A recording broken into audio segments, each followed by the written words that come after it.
the webinar? Yes.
Good evening, folks. My name is Brett Willie. I'm the principal here at Monroe High School. We're going to give it a couple minutes just to see there's a few folks kind of trickling in. So we'll give it about 2 minutes and then we will get started. Thank you for being here this evening.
All right, well, I think we will get started here.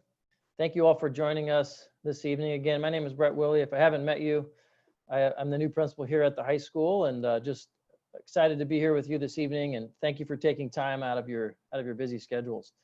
So our series of webinars this year, actually, tonight is kind of a broad one, just what does opening school look like? But we plan to run several of these throughout the year just to answer questions and keep connected with their families in this different time than we're used to. And not having people in the building, it makes it challenging. So please look for these moving forward. We hope they're helpful.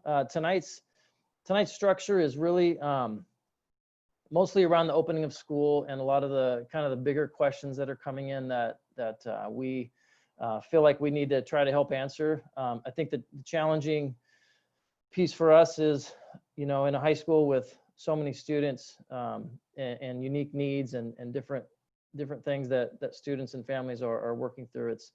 It's hard sometimes to hit every last fine little point, but we want to do as best as we can at getting your questions answered. And as always, if there's things tonight that we don't cover or you still have questions about, don't be afraid to reach out. That's why we're here. We really want to help our families through this time. So just quickly introducing the three folks here tonight, myself, Brett Willie, the principal, and Jeanette Seamers and Shannon Tarek, our two assistant principals.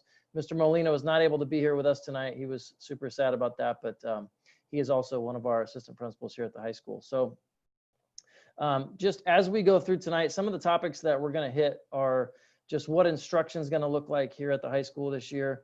We'll talk about our weekly schedule, some expectations that we've worked through as a staff around trying to remain consistent here across the building, ways you can support your student. And then one of the topics is what does it mean, or what does it look like to be a successful Bearcat this year in distance learning? And then we'll end it with some nuts and bolts, and then time for question and answers at the end. So hopefully we hit a lot of your questions as we go, but if you think of something pressing that you're not sure can wait, go ahead and put it in the chat, and then towards the end we'll give you a few minutes to add in any new questions in there, and we'll try to look for some of the common themes popping up to answer. So I just wanted to, before we start, I just wanted to acknowledge how challenging this is for families, for students. We're all living this as parents as well. And so, one of the things we talk about here when we're making decisions or trying to struggle through, like, how are we going to do this or how are we going to do that? We definitely put our parent hats on as much as we can as well. I've got a middle schooler and an elementary school student.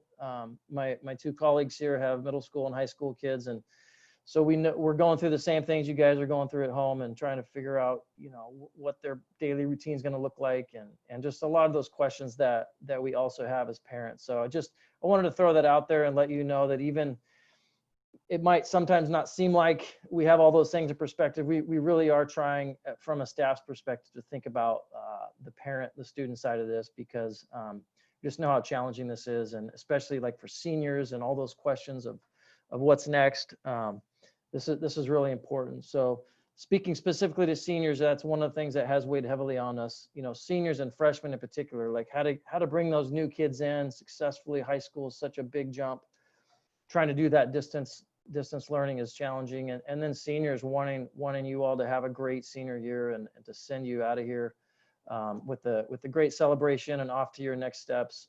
That's important for us as well. So we have thought about those things and are planning hopefully some things that'll really help those two groups of students in particular really feel like this year is meaningful as they transition in and out of Monroe High School.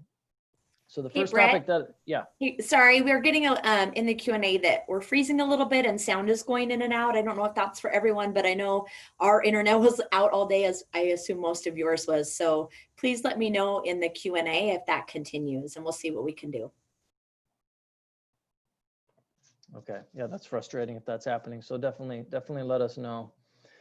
The first topic I wanted to address real briefly is last spring, our community, our students, our families really sent quite a bit of feedback our way around what went well and some of the things that didn't go well. So we're trying to really address some of those bigger buckets this year.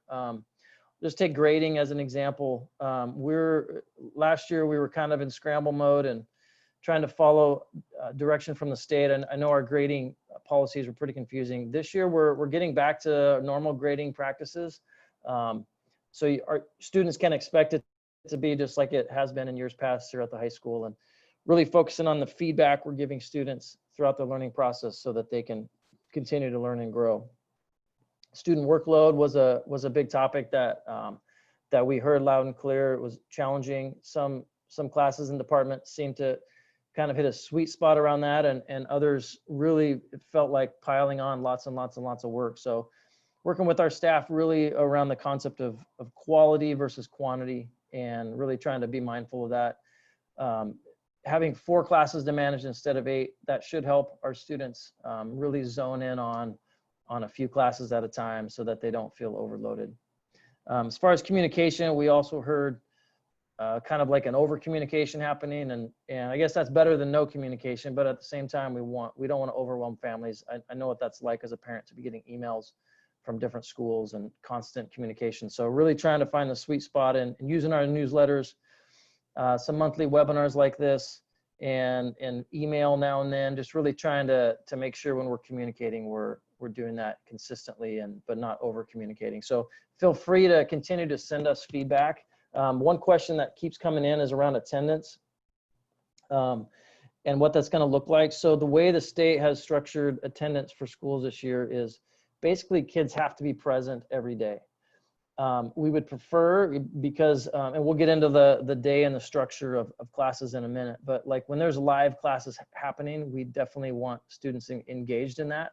We know sometimes students may not be able to attend a live class session, and so part of attendance could also be logging into Canvas and working on those projects throughout the day. So our teachers are gonna look for that at the end of the day to see which students are attending that day, which students haven't.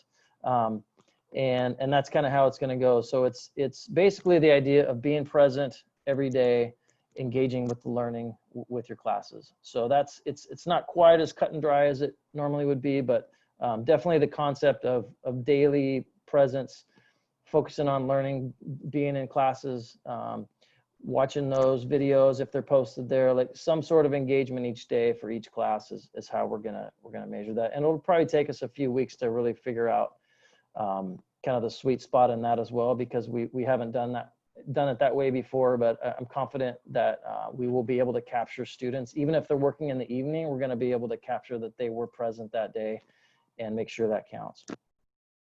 As I said, please send us feedback. We need to hear from our families on what's working and what isn't. So do not be afraid to reach out. We really want to be responsive to that.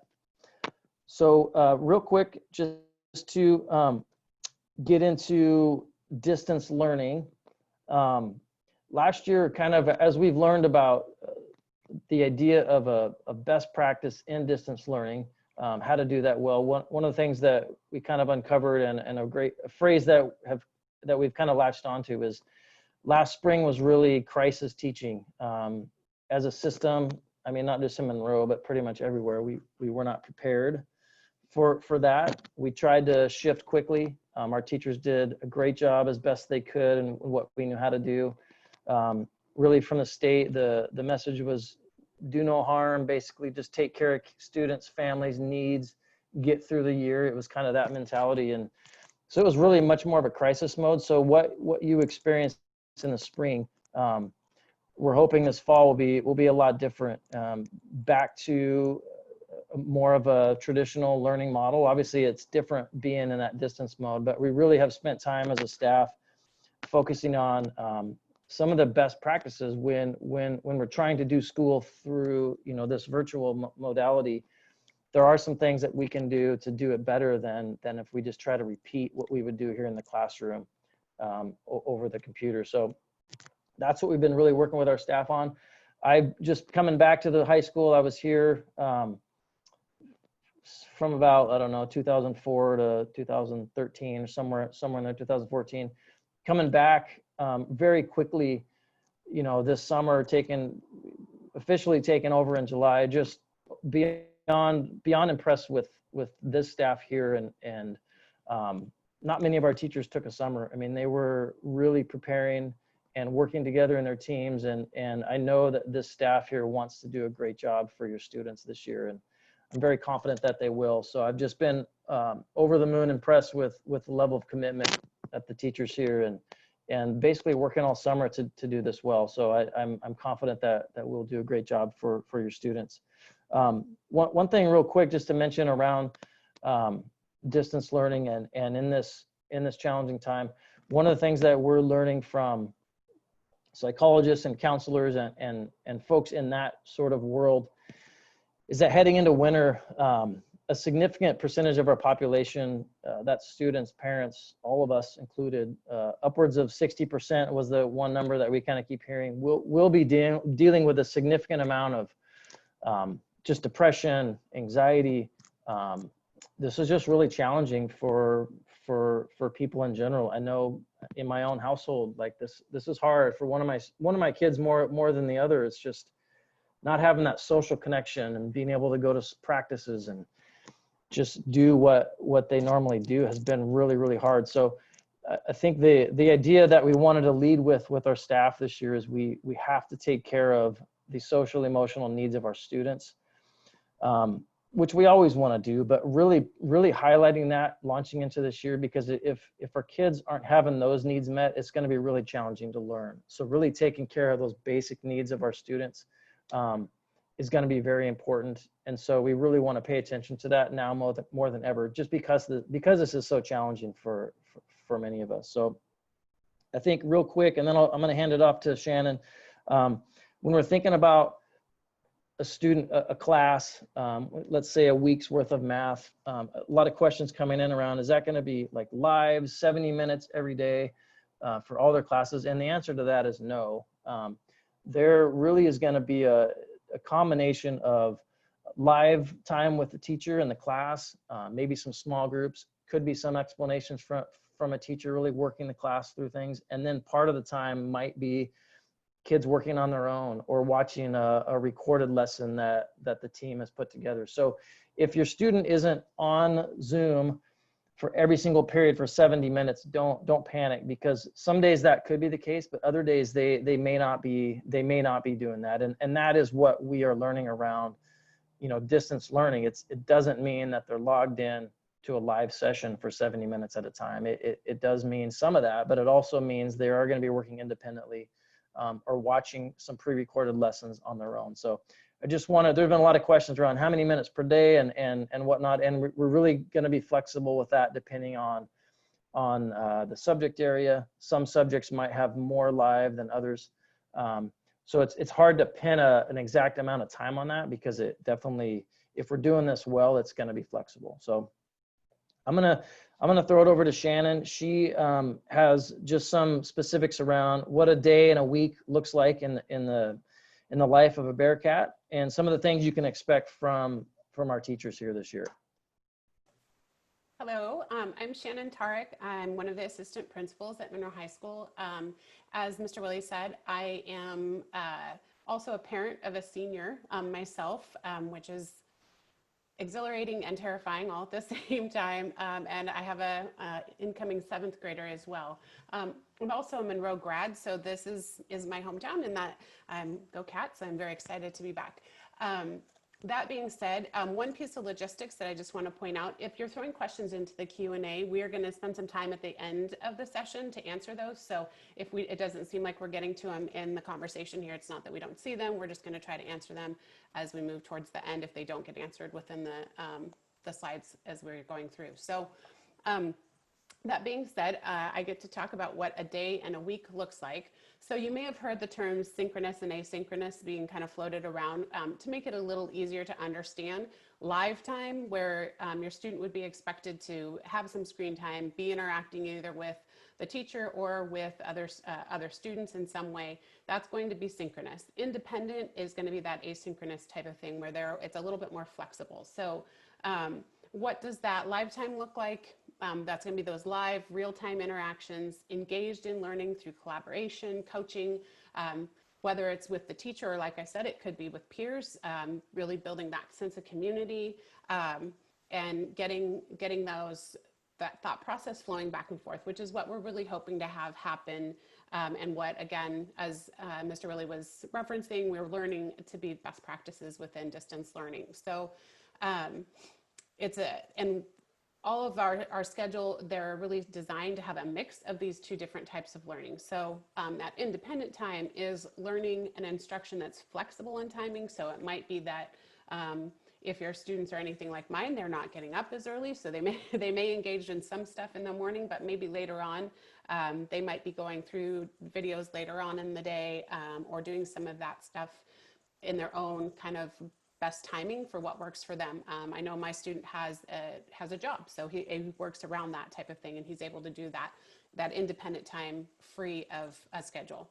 It also means that they are engaged in learning through demonstrating and practicing. So this could be part of how they're assessed. How are they showing that they understand those essentials and what they know and can do, as opposed to just being able to turn in an assignment. So it's also part of that learning piece. So it also could include participation in Canvas. So Canvas is our learning management system that all teachers are moving to this fall. In the spring, we learned real quickly that having multiple of those wasn't working for us. So the district has adopted this as for all teachers district-wide. So within Canvas, students will be able to get in and participate in discussions. They might do practice work. They can do group work as needed, again, kind of on their own time, and make those own connections and kind of manage their own calendar around that independent time. So it should be a blend. You should see a blend of those two things happening.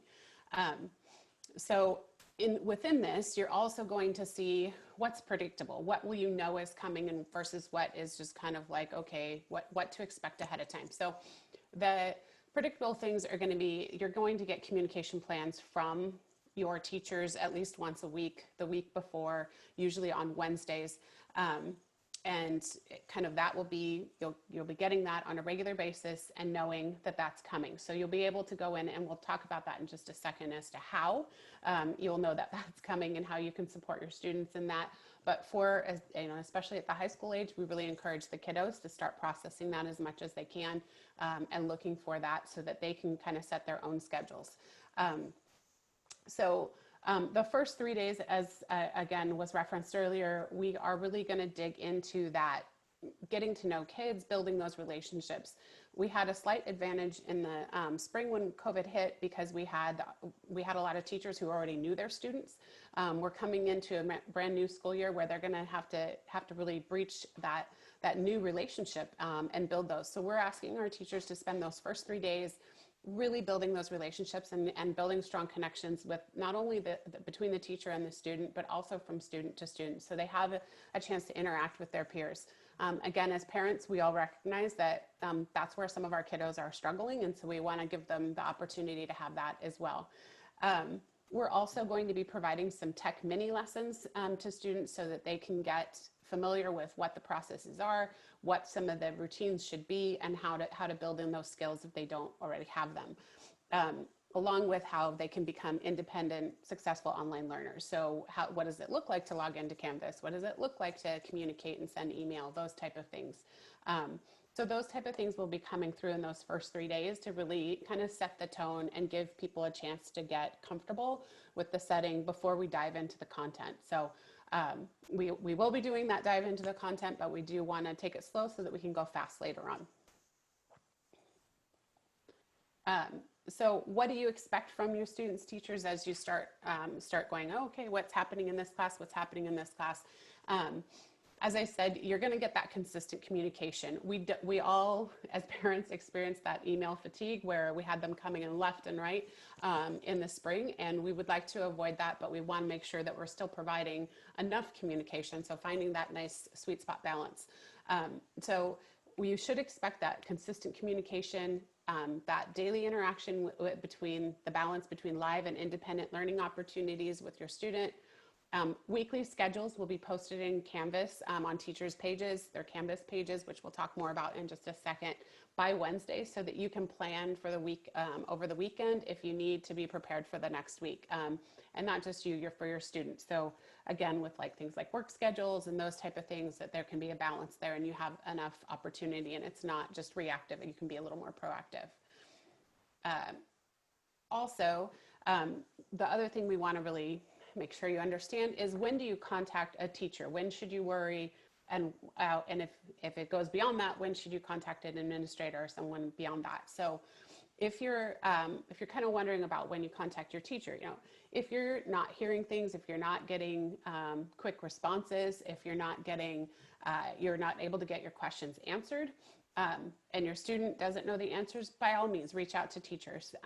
They too experience that email fatigue. So, it's not every little question, maybe not, but if you have questions that you really need the answer to, by all means, please reach out. Please give 24 hours notice so that they can get that email read and process it before you expect that response. But I know most of our staff are really trying hard to get to those emails as fast as possible. So, and those should be classroom level kind of questions, what's going to happen here? Did you get that assignment? Those type of things, those totally appropriate. If you feel like your answers or your questions still aren't getting answered, then please feel free to reach out to one of us and see if we can't help resolve the problem. Again, we're really trying to make sure that we get to those questions and answer them and put anxieties at ease as best we can, because like Mr. Willie said, we are all parents and we're trying very hard to keep our own parental anxieties under control. So if you have them and we can help, we absolutely want to do that. So feel free to reach out on either of those if you have questions that you aren't feeling answered. We're also trying to get that information really public and posted on a lot of different places. So websites and those type of things. It's up on our website. It's on district websites. We're looking at putting an FAQ like we did last year. So if those are there for you as well as resources. So how to best support your students in distance learning.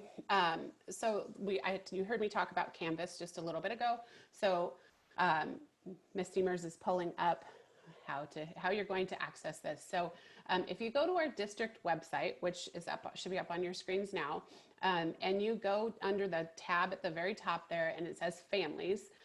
So you're going to go to that tab, and then you're going to scroll down, and it says Canvas for families. You're going to click on that. Once you get to that, if you haven't done this already with a student in another class, then this is your go-to. You can create a parent account on the web. You'll see it also has apps available. Canvas can be done on phones. You can access that. Your student can access it there too, but you do need to know that it doesn't have the full capabilities that it does have if you're going through the web-based system, if you're using your phone only.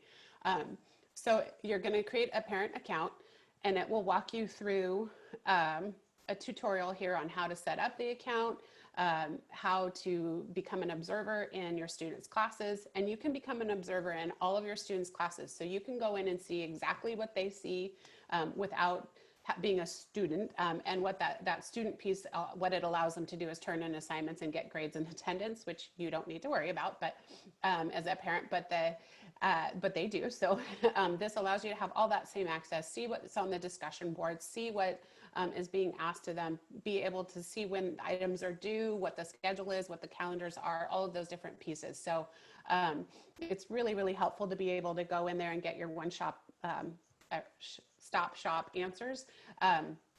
I know for my own kiddo, it was like pulling teeth in the spring to find out what was due and when it was due, and trying to track all of that. So this is a really nice tool for parents to be able to go in and access and see all of that all at once. And they'll get a calendar. You'll be able to see a calendar with your students and what's due. All of those different pieces will be on there. So that's one thing that I would recommend before the start of school next week, that you all sit down with your students and set up and make sure that they have their account, as well as you are able to get in there. Now, it will, when they get their schedules, that will be something that you would want to proceed with. So the other piece that we really wanted to make sure we address is distance learning.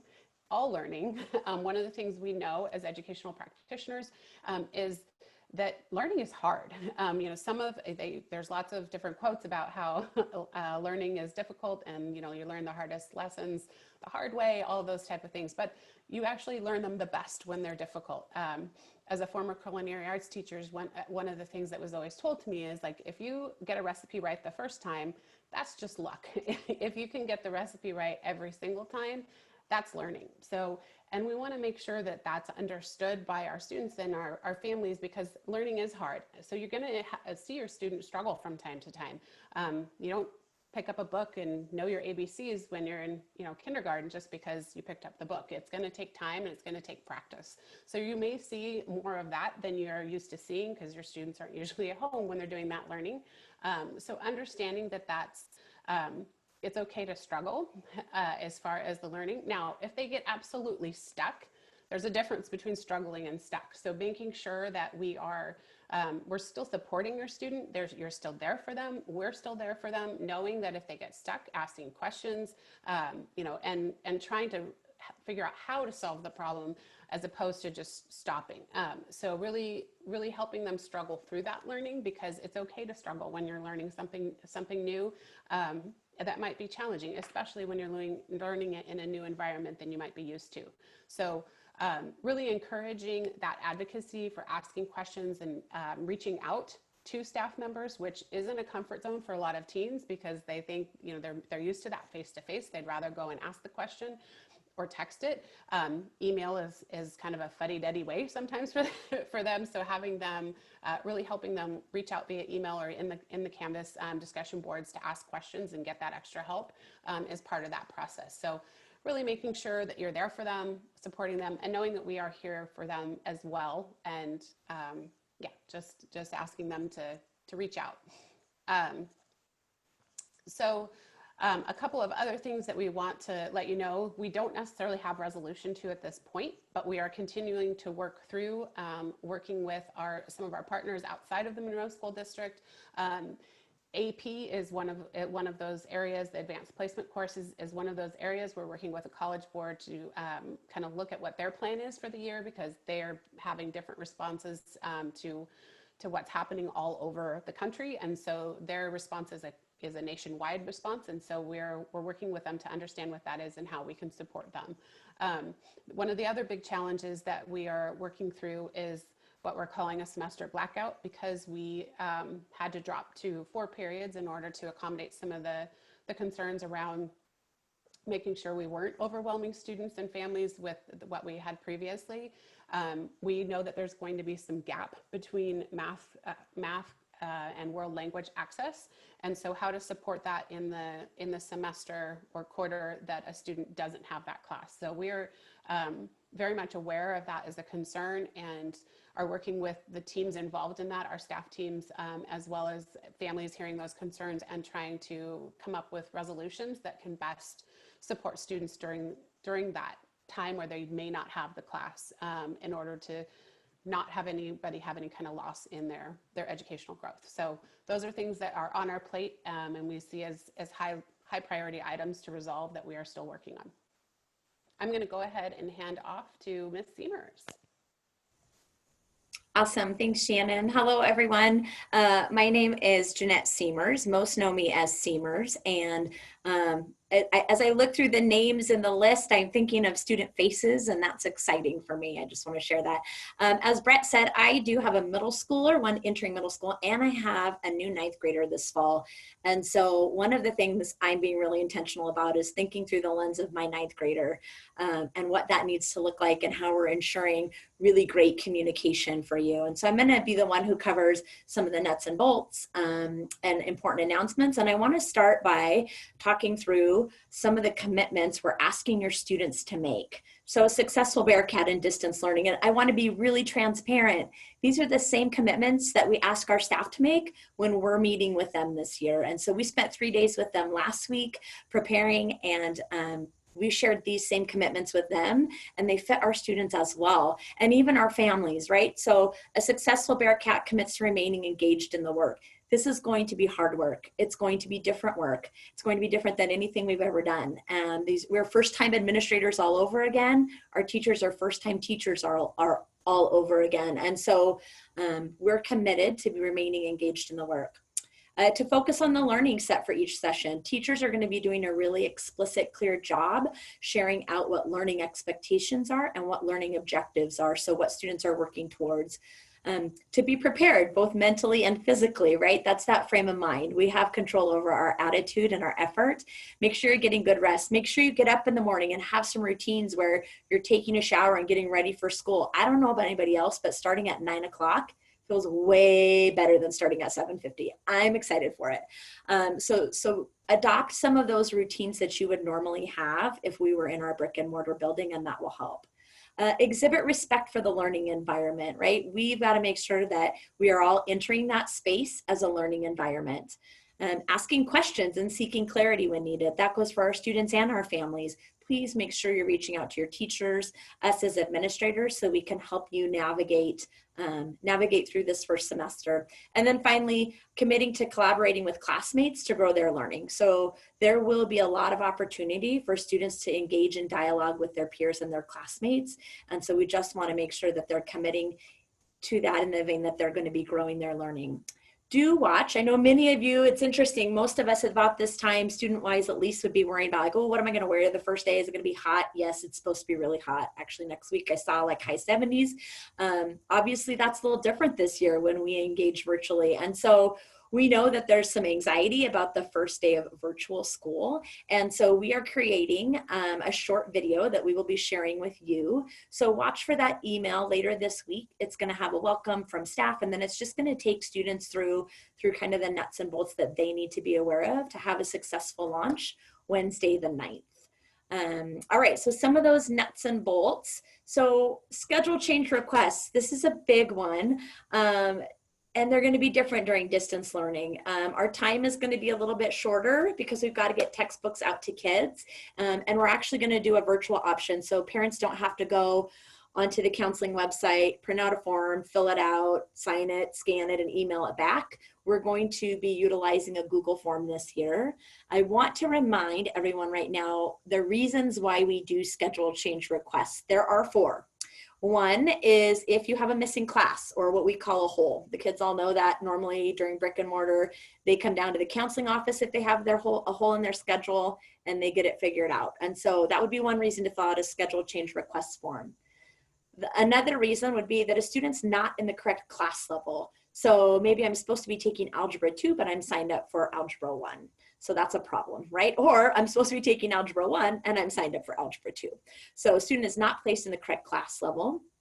Another one, it is a graduation requirement needed this year. So talking specifically to our class of 2021, this new group of seniors that we have, if you have a grad rec that's needed this year and it's not on your schedule, that would be a reason to fill out a schedule change request form.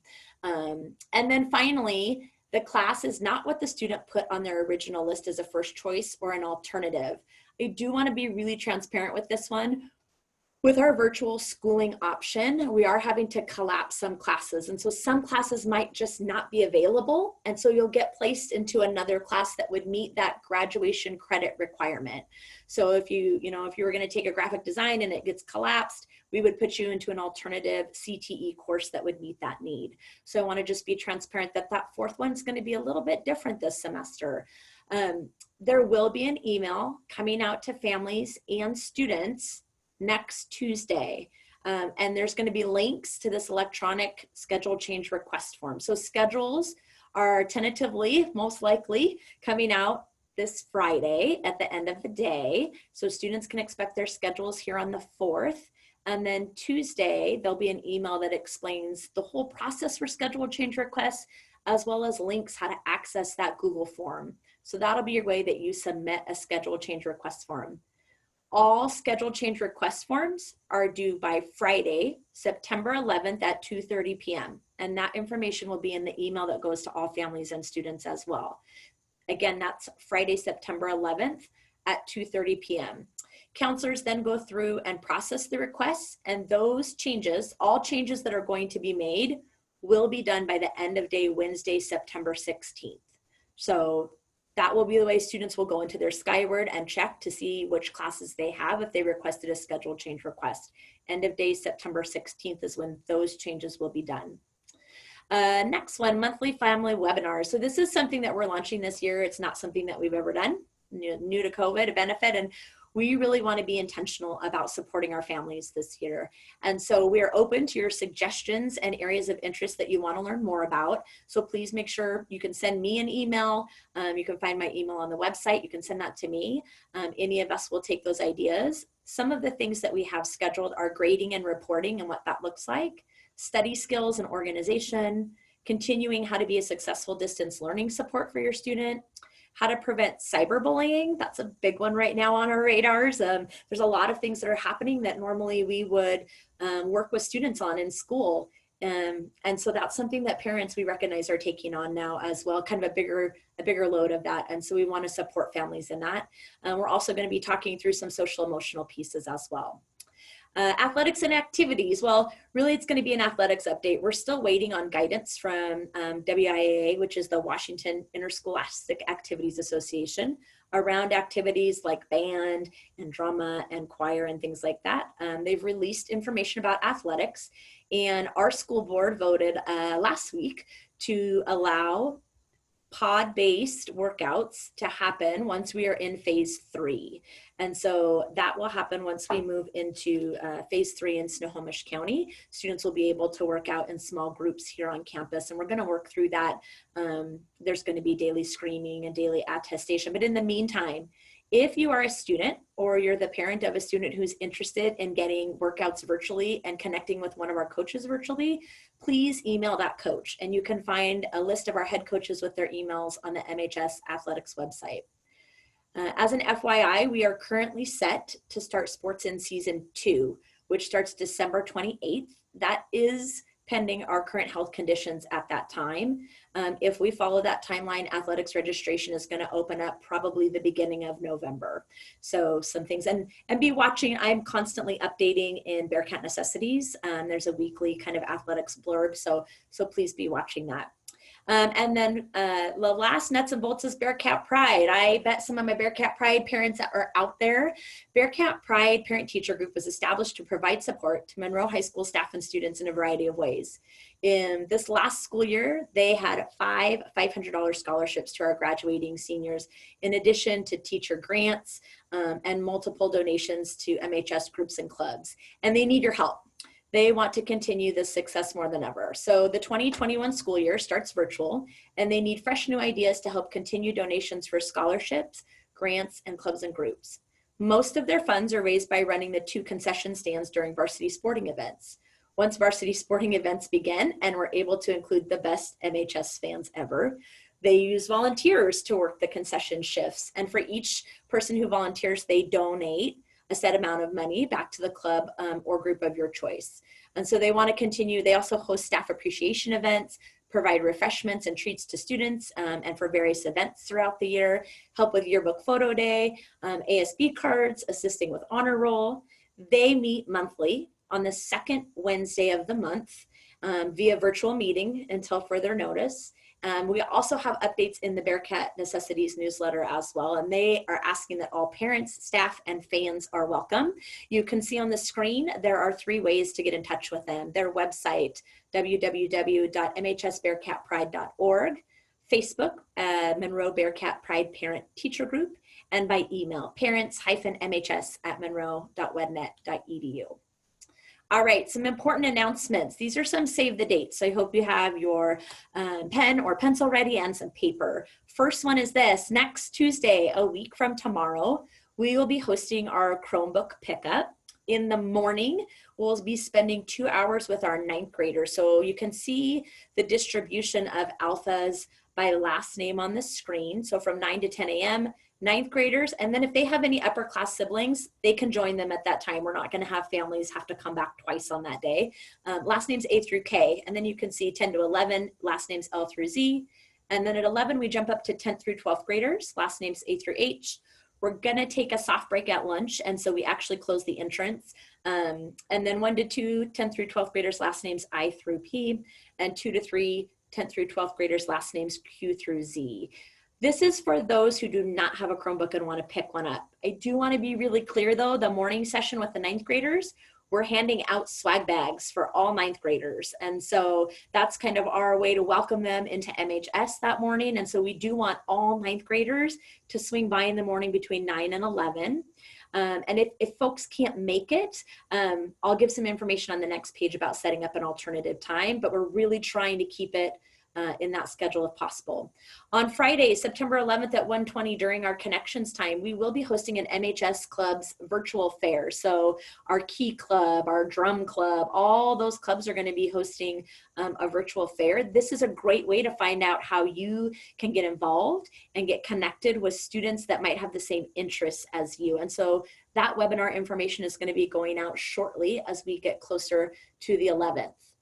Another save the date textbook pickup. So teachers are going to be working with students to make sure they have the information they need before the 17th and 18th. We needed to get through our schedule change request process before we handed out textbooks because we didn't want families to have to come back and exchange books if there was a change. So you can see on the screen there, Thursday afternoon, starting at 2:45 to 4:45, last names A through Z and D through F, and then all day Friday, beginning at 8:30 in the morning and going through 3:30 in the afternoon. And again, those are split by alpha.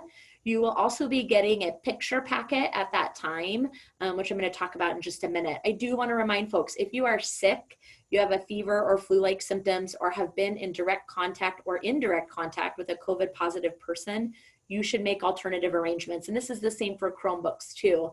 And you can call 360-804-4500. That's our main office line. Please, we ask that you also wear a mask as you approach the area because there'll be some close interaction in exchanging books and Chromebooks during those events. And then this is the last kind of save the date. We're waiting to ensure that this happens safety wise. Our photographers can only take pictures inside the building. And so I'm currently working with our risk and safety manager to see if that's going to be an option. But right now we're holding the dates of October 1st and 2nd for school pictures. And that will be a staggered time by last name alpha as well. And more information will come out once we have that confirmed, but I wanted to put that on your radars now. I think that's it for announcements, and we're ready to move into a Q&A session. So I am gonna, Brett's gonna help me facilitate here. There's some questions that we answered during the session, and then we'll just go through some of the questions. So the first one, is this for hotspots, also the Chromebook pickup? And I can answer that one, Brett, if that works. Awesome. Yeah, so actually hotspots go through our district office tech. And I'm not sure right now, I think there may be a delay on our hotspots because our district office is moving from their old location on Fremont to their new location. And so if you would call in to the office tomorrow, we can make sure we get you the correct information for picking up hotspots. Did you erase that one, Brett? Yeah, we're just kind of getting them out of there as we answer them. Otherwise, we're going to get lost in here. Got it. I'll answer the one. Go ahead. Well, let's since we were on hotspots tech questions, let's answer all the tech questions that are in there. Yep. So we answered that one. I see a question from Corey. My son's Chromebook would not pull up this meeting. I'm on my phone. Will I need to purchase a laptop or have him use his phone, or is there some kind of IT we can contact? Chromebook should work for these, so I wonder if we need to get him a new Chromebook or or connect him with our IT, probably. Yep, and that number, there is going to be a tech helpline for students to call. I believe that number is 804-2684. That's my understanding is the last time. And so I would ask this, call in tomorrow to the main office though, and we'll make sure that we have that right number. But I was told last week that it was, again, 360-804-2684. And that's like a student and family tech helpline. I don't know right now if they're manning that line though, since school hasn't started yet. Does Canvas automatically connect to their classes? Shannon, can you talk to that one? Sure.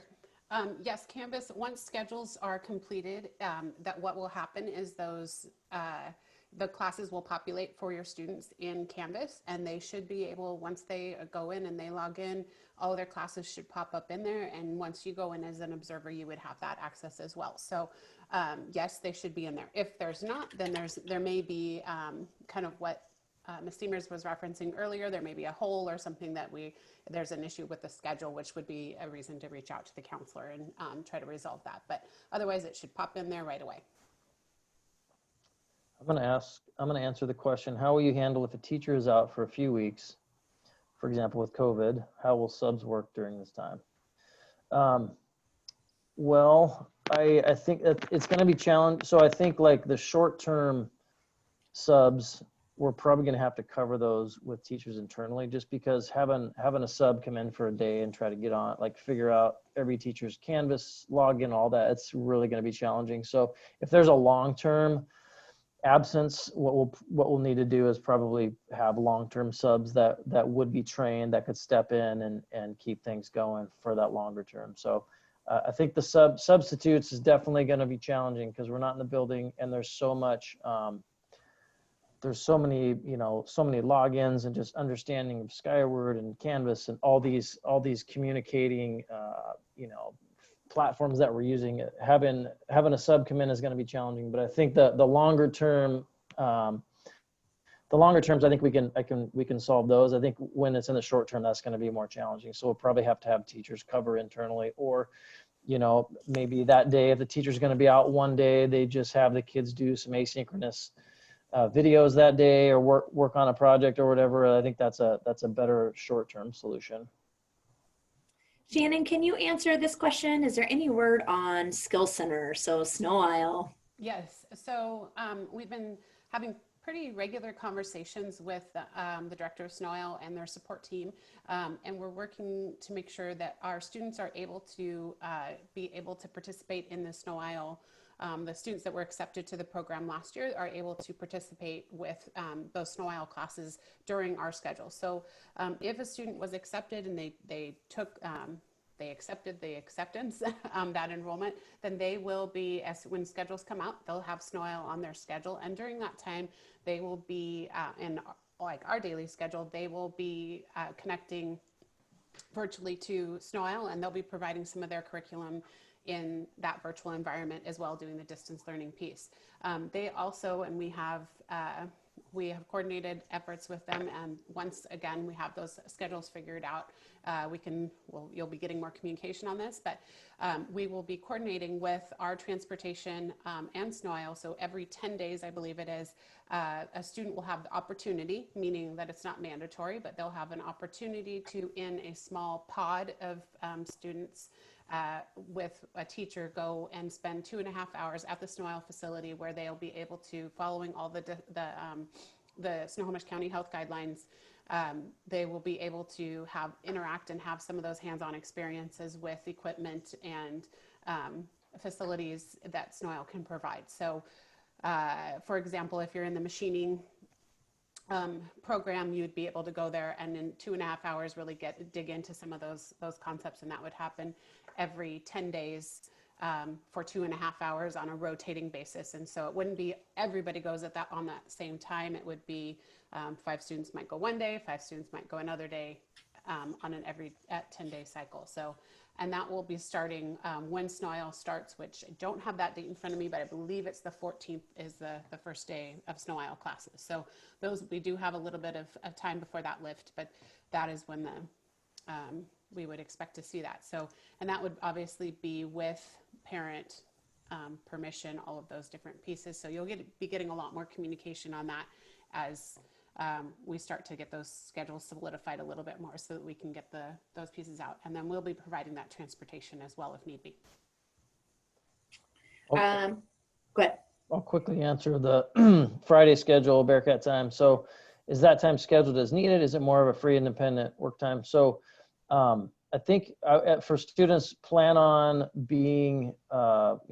Friday being used for Bearcat time. There might be some weeks where you're all caught up and you're good to go, and your teacher says, hey, I'm gonna need to meet with a smaller group of students. I really don't need to meet with you today during Bearcat time. But I think because our schedule is compacted, and we have our year-long classes are now going to be done in a semester, I think there's a good chance that Bearcat time is probably going to be used pretty heavily, just to make sure kids are getting what they need so that they can learn all those things before the class is over. So I would plan on being there for Bearcat time, unless teacher says, hey, you know what, you're good this week. We don't need you for Bearcat time for this period next week. So.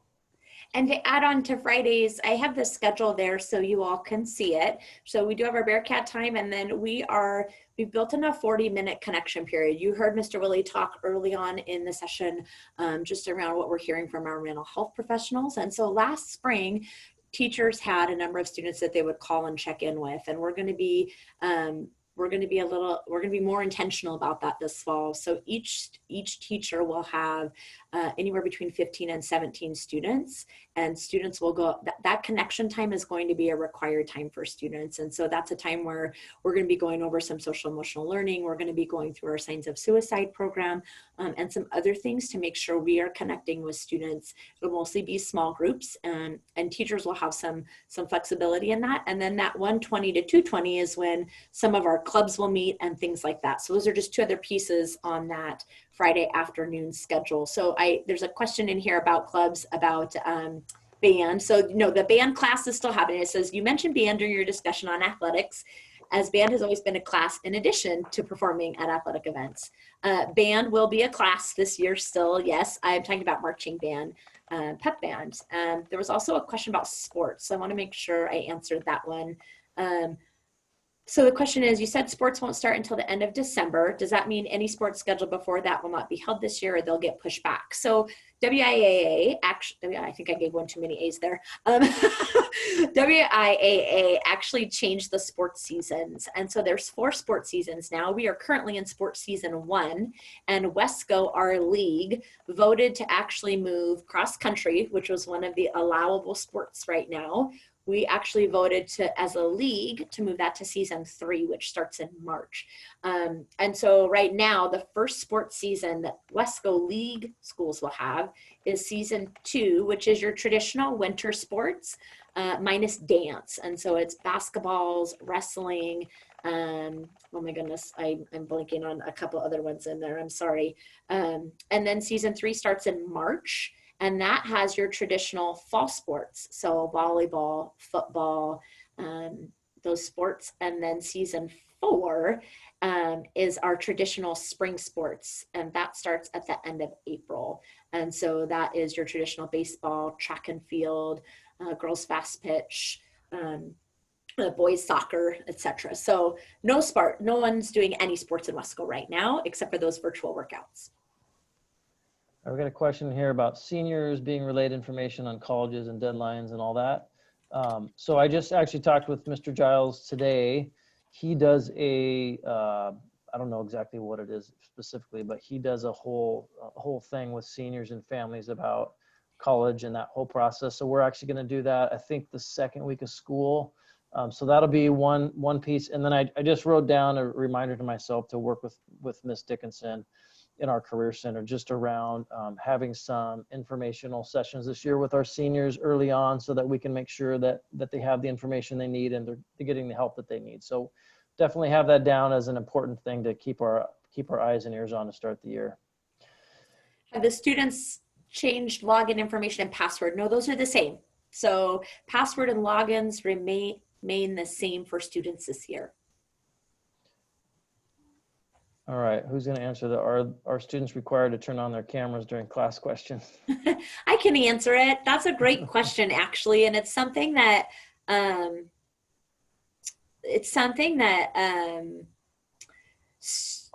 we talked about with our staff when we had our professional learning last week. We had 3 days with Zoom. We as admins had 3 days of all day Zoom.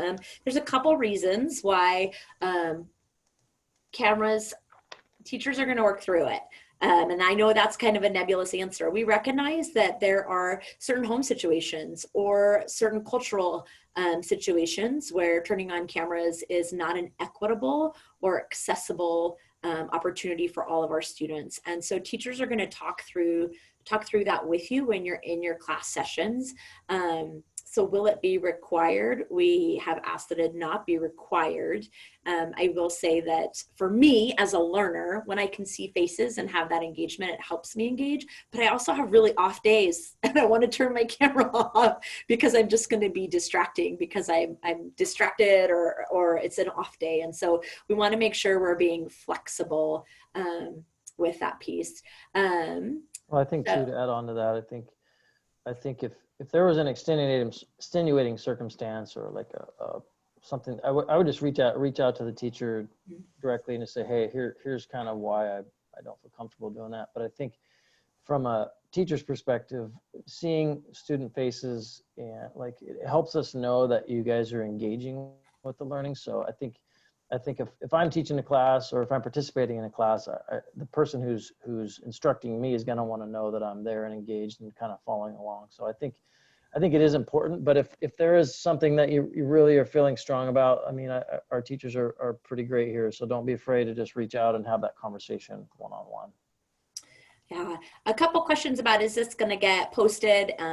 Yes, this is going to be as soon as this webinar will take a long time to download, but yes, it will be posted as soon as our communications department can get this live on the website. And we do have a district-wide FAQ that answers a lot of these, and we are working on a specific MHS staff one.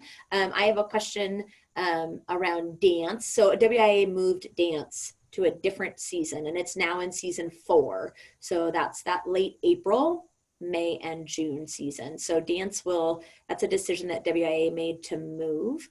And so dance will be in the winter, or I'm sorry, will not be in the winter. We'll be in season 4, so normal springtime sports. Natalie, I'll answer your question. Is there a new choir teacher? So starting in the summer when everything was kind of up in the air, pretty much all positions were frozen in Monroe. So we haven't hired anybody since we went out in June.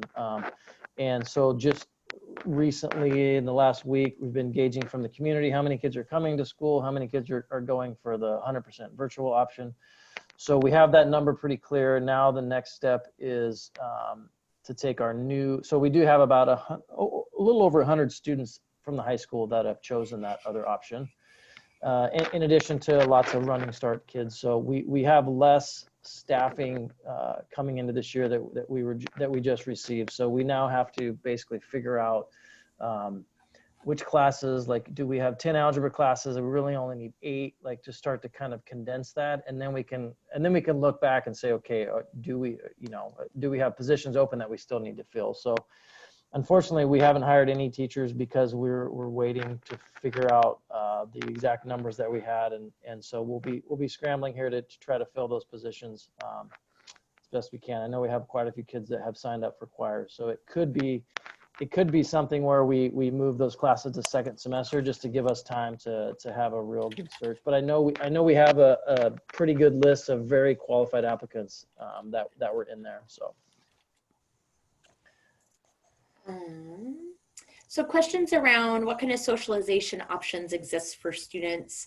Really, that's that Friday connection period in the afternoon. That's one, and then that activities time. Again, virtual club fair is going to be happening September 11th that will talk about all those opportunities. Most, if not all, of our clubs are going virtual this year. And so they'll have some form of consistent engagement and opportunity for students to get involved virtually. And I see Shannon wants to add to that piece.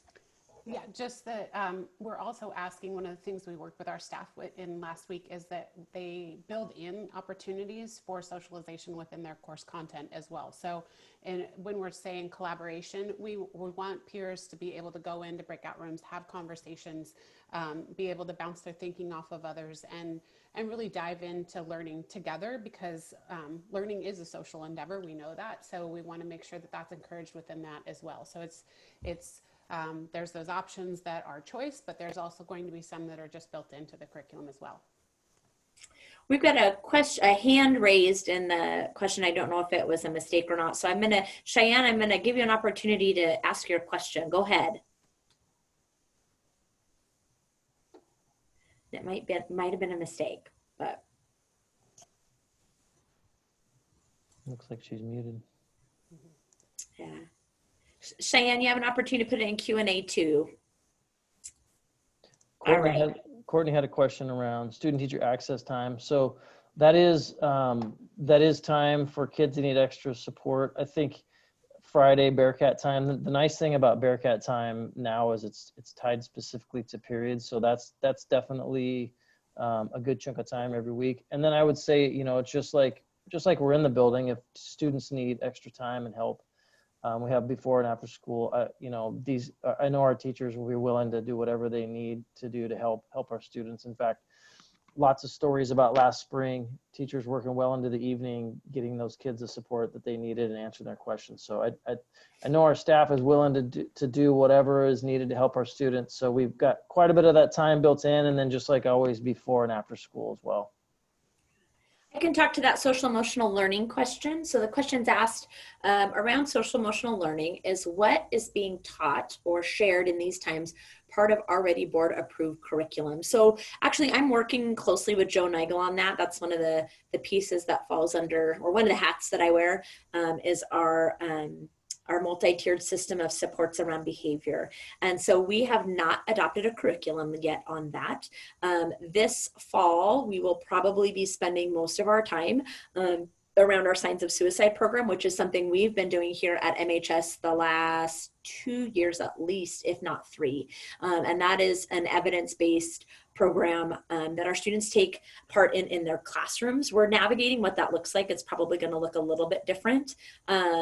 And so that's right now we're not implementing a social emotional learning curriculum. The fall will mostly be spent on building connection and communication and collaboration for kids outside of like learning, like how are, you know, what's your favorite animal? What's your favorite flavor of ice cream? And so things like that. We had our staff go through a scavenger hunt and do some different things like that. So it's really that socialization opportunity for now during that connection time for the first couple of weeks. We're going to have not the virtual club store. We're going to have an assembly, an all school assembly one of the weeks. There's just some different things that are happening, but we have not adopted a curriculum yet for that. So we won't start introducing full social emotional learning like they do second steps and steps to success at our lower grade levels. We don't have something already for our high school level. So Shannon, do you have an answer to that ROTC question by chance? I'm trying to remember. Yes, so we are communicating with Captain Lennon, who runs the JRTC program in Snohomish that we partner with. He would very much like to continue that. They will be doing the distance learning option as well. So our students, where that fits in their schedule, will, again, it's very similar to Snow Iowa. They'll be having the opportunity to engage in that through him. I think the question is asking if that will be like our Canvas accounts will link there. That's a great question, and I honestly think that it's one we need to explore a little bit more, because that is a different system. And I do know that Snohomish is using Canvas as well, so it should be something that we can link, but our tech departments may have to talk to one another. So I appreciate you bringing that up, because I've already written it down on my list as something to explore and get that answer out. Looks like we got one more question in there, and it's, and then we'll send you guys off for your evening. We're a little bit over on time, but clarification on the Friday schedule, the connection period is a required hour that they will have to be available. Yeah, it's about 40 minutes, and we just really, we built that into all of our schools actually here in Monroe. Some schools daily. For us, we've chosen just once a week on Friday, and it really is trying to be intentional with the social emotional support for students and connecting them socially. Teachers will have a smaller group of students that they meet with every week, and we are going to do our best to make that time very valuable and not feel wasted to the students. So we want our kids to engage in that. We think it's important for them to continue to experience a lot of that connection that they would have when they're here in the building. So thank you all for Can I add to that? Yeah, go for it. Sorry, I think one other piece to that connection time is we're also using that's our time that our counselors are going to be connecting with students on things like high school and beyond plan, and you know, making sure that they have those connections with them as well about building their schedules and those type of things. So there's some, while that social emotional piece and those connections is the biggest part of it, there's some other elements that really are things that kiddos need to get done as part of their high school process. So it does have another element I just wanted to add in. Question about moving connection time to earlier in the day.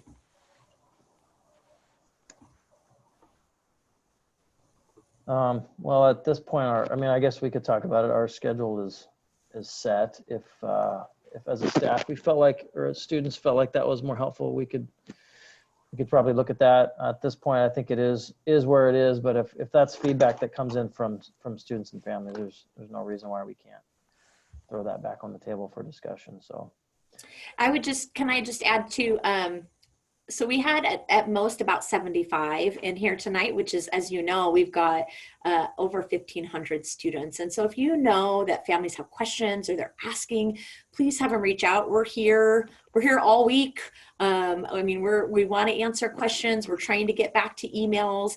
We really want to make sure families feel and students feel fully supported in launching. We have our anxiety too. That's just kind of going to be a common feeling that we all get to experience and share together.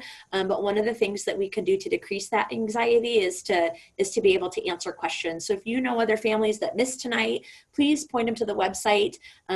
If you know there's students in here, I know I saw a couple students in here, tell your friends about it. This is really just a great opportunity for us to be able to support kind of what the next week looks like as we get ready to launch next Wednesday. thank you all for taking the time out of your evening. Again, please don't be afraid to reach out if you have more questions or concerns. Have a great night. We'll see you soon. Thank you. Great. Good night, everyone. Bye, thank you.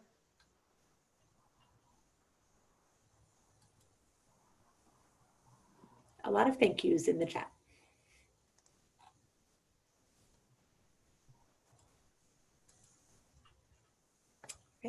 I'm going to end it. Good night, all. See you Okay, guys. thank you. Thanks.